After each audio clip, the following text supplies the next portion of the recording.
চলো বাবা উঁচু কোথায় যায়? ঠান্ডা উঁচু ঠান্ডা।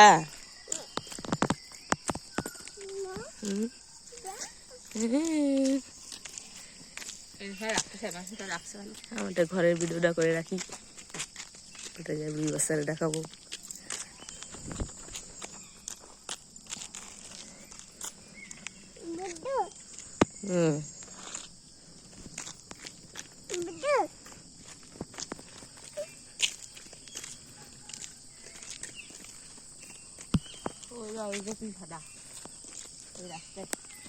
মানে আমি যে জিনিস পাবো সেই জিনিস পাবো, একদিন না একদিন শোধ নেবেই, এরকম একটা প্রতিশোধ যতক্ষণ না নেবে ততক্ষণ ওরা শান্তি হয় না।